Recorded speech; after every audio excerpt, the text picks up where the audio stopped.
इन्फोसिस के तिमाही नतीजे हमारे सामने आ चुके हैं। नंबर्स पर एक बार गौर कर लेते हैं। इनिशियल फ्रंट पर जो नंबर हमारे सामने आ रहा है, मुनाफे का आंकड़ा हमारे पास है 4074 करोड़ पर मुनाफे का आंकड़ा यहां पर आता हुआ दिख रहा है। Q4 इन्फोसिस के नतीजे आज आ चुके हैं। आईटी दिग्गज ये कंपनी, इनके नतीजों पर एक बार गौर कर लेते हैं। एबिट मार्जिन 21.4% पर आते हुए दिख रहे हैं और साथ ही आय का आंकड़ा भी हमारे सामने है। 21,539 करोड़ पर कंपनी की आय आती हुई दिख रही है। इन्फोसिस के तिमाही नतीजों पर हम गौर कर रहे हैं। आपको बता दें, आज आईटी की दो दिग्गज कंपनियां टीसीएस और इन्फोसिस के नतीजे आने थे। इन्फोसिस के नतीजे हमारे सामने हैं। नंबर्स जिस तरह से दिख रहे हैं, नंबर्स पर, आंकड़ों पर एक बार विस्तार से गौर करते हैं और रजत भी मेरे साथ जुड़ गए हैं। Rajat, on an initial front numbers कैसे लग रहे हैं? अगर मुनाफे के फिगर देखें तो हम जो एक्सपेक्ट कर रहे थे 3988 का आंकड़ा एक्सपेक्ट कर रहे थे इन्फोसिस में मुनाफे का, लेकिन उसके बदले आया है 4074 करोड़ का आंकड़ा। तो ये तो देखने में लग रहा है ठीक, लेकिन अगर आप इसमें कामकाजी मुनाफे को देखेंगे, यानी कि एबिट जो हम आईटी कंपनियों के लिए देखते हैं, उसमें 4618 करोड़ का आंकड़ा आया है और ये हमारे अनुमान से कम है। हम एटलीस्ट एक्सपेक्ट कर रहे थे कि 4748 4750 करोड़ के आसपास का एबिट कामकाजी मुनाफा जो इन्फोसिस डिलीवर करेगी।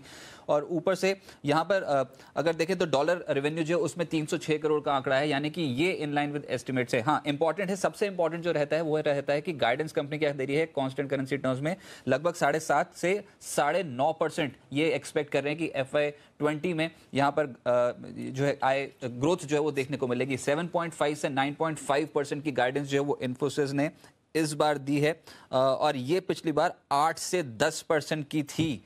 ये कहीं ना कहीं एक दिक्कत की बात बन सकती है, क्योंकि गाइडेंस रिवाइज की है इन्फोसिस ने अगले साल के लिए और ये गाइडेंस लोअर एंड पे कर दिया, यानी कि कम कर दिया, घटा दिया 7.5% से अब 9.5%, जो कि इस वित्त वर्ष के लिए थी 8% से 10% की। तो बाजार इसको ठीक तरीके से नहीं लेगा, गाइडेंस में रिवीजन की गई है। इसके अलावा निरंजन रॉय जो है उनको CFO नियुक्त कर दिया गया है और साथ ही साथ 10.5 रुपये प्रति शेयर का फाइनल डिविडेंड कंपनी ने दिया है। विकास सेठी जी मेरे साथ इसमें मौजूद हैं। विकास जी नमस्कार, स्वागत है आपका। सर, ये 7.5 से 9.5% की गाइडेंस दी है इन्फोसिस ने इस बार? नहीं, देखिए रजत, जो गाइडेंस दी है वो डेफिनेटली डिसअपॉइंटिंग है। एक्चुअली आपको अगर ध्यान हो तो पिछले जो दिसंबर क्वार्टर के बाद जब जनवरी में नतीजे पेश किए थे इन्फोसिस ने, तो अपना गाइडेंस बढ़ाया था, 9 to 11% का गाइडेंस दिया था और वहां से ये जो गाइडेंस है सर्टेनली डिसअपॉइंटिंग है। मुझे लगता है इसका एक नेगेटिव इफेक्ट बाजार इस स्टॉक में देखने को मिलना चाहिए। अच्छा, तो ये इन्फोसिस ने जो इस बार मुनाफा डिलीवर किया है 4074 करोड़ का, ये आपके अनुमान से बेहतर है क्या? हालांकि अगले साल की हम बात करें, गाइडेंस रिवाइज कर दी, लेकिन जो हमें ये जो मुनाफे की फिगर है 4074 करोड़, इसको कैसे देखते हैं आप? नहीं, देखिए, जो मुनाफा का जो फिगर आया है वो डेफिनेटली जो एस्टिमेट थे उससे अच्छे हैं। जो एस्टिमेट थे वो मेरे हिसाब से करीबन 3990 के आसपास के करोड़ के आसपास के फिगर थे। तो उसको देखते हुए थोड़ा मुनाफे के नंबर्स पे बीट है, बट मुझे लगता है guidance would be certainly more important to watch out for. अच्छा, ये बोल रहे हैं कि 21 से 23% के मार्जिन ही दे पाएंगे अगले वित्त वर्ष के लिए, इसको कैसे देखते हैं सर? मार्जिन 21 से 23% के आसपास? नहीं, ये मार्जिन का भी जो है वो वैसे अनुमान था कि मार्जिन की गाइडेंस में थोड़ी कटौती होगी, बिकॉज जिस हिसाब से हम देख रहे हैं कि एक तो रुपए में थोड़ा स्ट्रेंथन हुआ है, दूसरा इनका जो यूएस में जो लोकल हायरिंग करनी पड़ रही है उसके कारण जो इनके वेज के कॉस्ट बढ़ रहे हैं, तो उसके कारण से मार्जिन में एक्सपेक्टेड था कि मार्जिन थोड़े कम रहेंगे। हालांकि 22 पहले जो इन्होंने 22 से 24% का गाइडेंस दिया था वो डेफिनेटली अच्छा था, वहां से थोड़ा रिड्यूस किया है। That is again something which market would not like. इस बार दिक्कत क्या हो गई है? जो मार्जिन है वो 21.4% और जैसे आप कह रहे थे कि 22% के आसपास तो एटलीस्ट यहाँ पर मार्जिन आने चाहिए थे। प्रॉब्लम कहाँ है सर? ये रेवेन्यू ग्रोथ में ठीक है कंपनी, या फिर गाइडेंस के फ्रंट पे किस वजह से यहाँ पर मार्जिन पे इतना प्रेशर देखने को मिल रहा है? नहीं, जैसे मैंने बताया, मार्जिन में जो प्रेशर है उसके दो मुख्य कारण नजर आ रहे हैं। एक तो जो रुपी स्ट्रॉन्ग हुआ है या होने वाला है या हो सकता है, उसको इन्होंने डेफिनेटली कंसिडर किया होगा। और दूसरा जो इनके जो वेजेस के कॉस्ट है, चूंकि इनको यूएस में जो पॉलिसीज अभी चल रही है जिसके अंतर्गत इनको जो लोकल जो एम्प्लॉइज हायर करने पड़ते हैं, तो इनके वजह से इनके जो कॉस्ट है वो काफी बढ़ रहे हैं, तो उसकी वजह से भी मार्जिन पे प्रेशर होगा। और तीसरा मुझे लगता है जो बड़ी बड़ी डील्स जो कंपनीज लगी हुई है कॉम्पिटिटिव बिड करके एक्वायर करने में, तो वहां पे भी मुझे लगता है थोड़ा उसके वजह से भी, कंपटीशन की वजह से मार्जिन पे प्रेशर होगा। तो इन सब फैक्टर्स की वजह से मार्जिन पे प्रेशर है। अच्छा, तो मार्जिन्स में दिक्कत है, कंपनी का कामकाजी मुनाफा उतना आया नहीं जितना हम एक्सपेक्ट कर रहे थे, और ऊपर से यहाँ पर गाइडेंस जो कंपनी ने घटा दी 7.5% से, अब ये 9.5% के आसपास की गाइडेंस दे रहे हैं जो 8 से 10% से घटाई गई है। ऐसे में सर इन्फोसिस जिनके पास भी हो शेयर्स, विकास जी वो क्या करें, कितनी गिरावट एक्सपेक्टेड है जब सोमवार को खुलेंगे तो? नहीं देखिए, जिनके पास है वैसे ये एक फंडामेंटली अच्छी कंपनी है, एक ब्लू चिप स्टॉक है, तो जिनका अगर मीडियम से लंबी अवधि का नजरिया है उनको तो बिल्कुल बने रहने की सलाह रहेगी। बाकी जो ट्रेडर्स है जिन्होंने बिल्कुल रिजल्ट के ऊपर कॉल लिया था, उनके लिए हो सकता है थोड़ा डिसअपॉइंटमेंट मंडे को रहे। तो मैं मानता हूं कि मंडे को depending on the market sentiment मुझे लगता है 2 से 3% की गिरावट डेफिनेटली इस स्टॉक में देखी जानी चाहिए। आज ये स्टॉक पॉजिटिव भी था, तो उस लिहाज से भी मुझे लगता है थोड़ी बिकवाली आ सकती है मंडे को।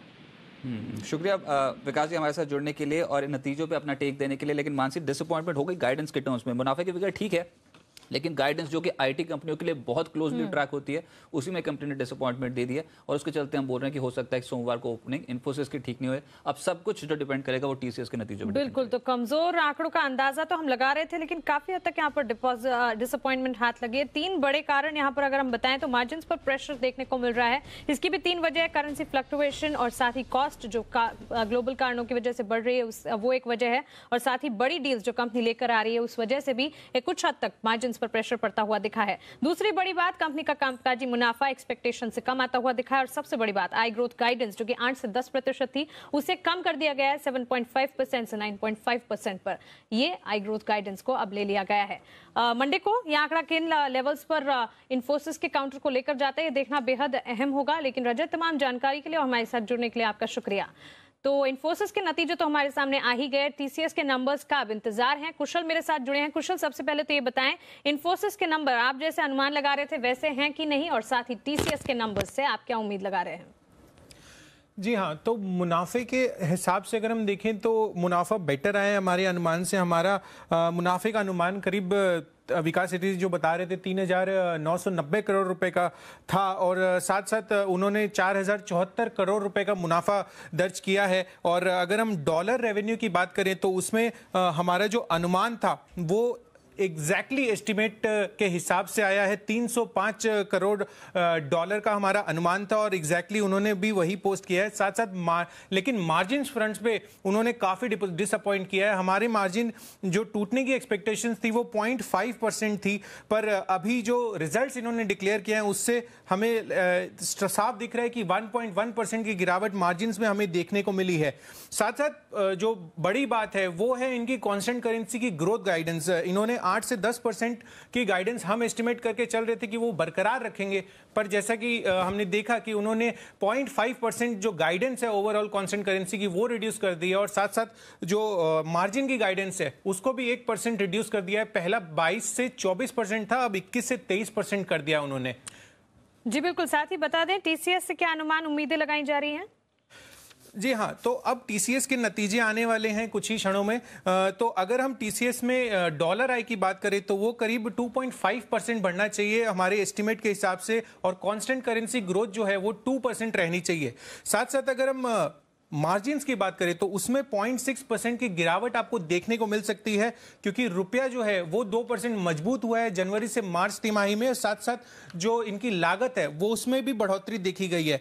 मुनाफे के फ्रंट पे देखें तो वो लगभग 2% की गिरावट हमें टीसीएस के नतीजों में देखने को मिल सकती है। पर आउटलुक जो है बीएफएसआई और FY20 का वो अहम रहेगा। हमें वो नोट करना है कि मैनेजमेंट क्या आउटलुक देती है उस पर। तो बिल्कुल यहाँ पर इन्फोसिस के नंबर्स तो सुस्ती दिखे हैं, टीसीएस के नंबर्स का अब इंतजार होगा। नंबर्स से पहले अनुमान क्या कह रहे हैं हम आपको बता दिया, लेकिन साथ ही आपको बता दें कि नंबर्स के बाद भी टीसीएस का सबसे बड़ा मैनेजमेंट सबसे पहले जी बिजनेस के साथ जुड़ेगा। नंबर्स, उनके अनुमान और साथ ही नंबर्स के बाद रिव्यू और साथ ही मैनेजमेंट से बातचीत, सब कुछ आप सिर्फ जी बिजनेस पर देख पाएंगे।